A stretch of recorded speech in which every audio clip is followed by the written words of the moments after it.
Greetings, citizens of the world. This is a message for Bill Gates, from Anonymous. In the midst of a historical pandemic, much of the world is looking to you for solutions, and it seems that this is no mistake, because you have positioned yourself as the Nostradamus of disease. You have done an incredible job at rebuilding your image, from a ruthless and cutthroat corporate CEO to a benevolent philanthropist and savior of the world. This is nothing new, this is a classic move from the robber baron's playbook.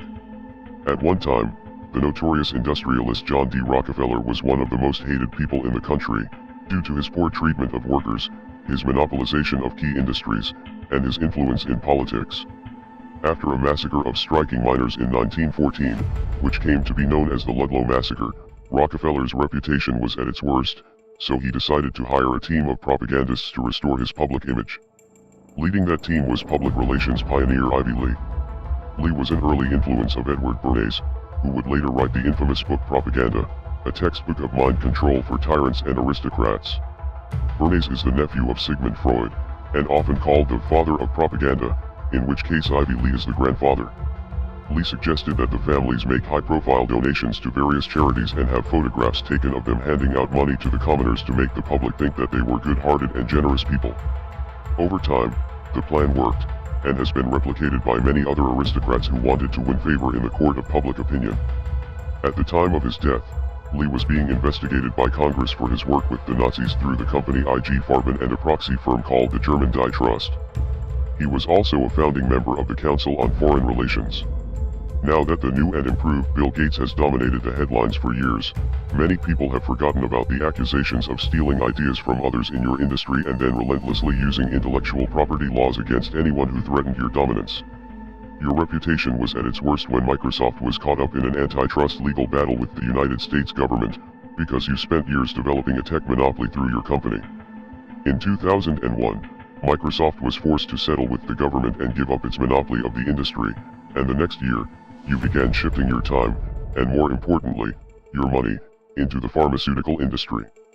This time around, you have come to dominate an industry as an outsider, through stock investments and charitable organizations that are not bound to the same regulations as a publicly traded company.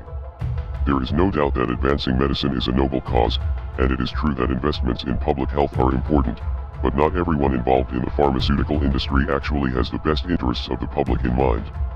As with any industry, it all comes down to the almighty dollar. There are some people in the industry who have good intentions, but judging by your track record at Microsoft, you are not someone who can be trusted. And let's not forget that just months ago, you were in the news because your relationship with the disgraced human trafficker Jeffrey Epstein was being exposed. Now, as frightened people around the world are demanding solutions and looking to people like you for answers, you have advocated for some extremely draconian measures, including a surveillance system to track down anyone who might be infected. Of course, all of this sounds like a necessary step in a global pandemic, and this virus is a very real threat, but in China and other places where these measures have been implemented, human rights violations followed quickly after. It is also very strange that for many years, your companies and foundations have been heavily involved in a project called ID 2020, something that seems very similar to the systems you have proposed in recent interviews. You may own the corporate media, but we still have the internet, and you will be exposed. We are anonymous. We are legion. We do not forgive. We do not forget. Expect us. Si te ha gustado el video de hoy, suscríbete, dale like y comparte. Hasta pronto.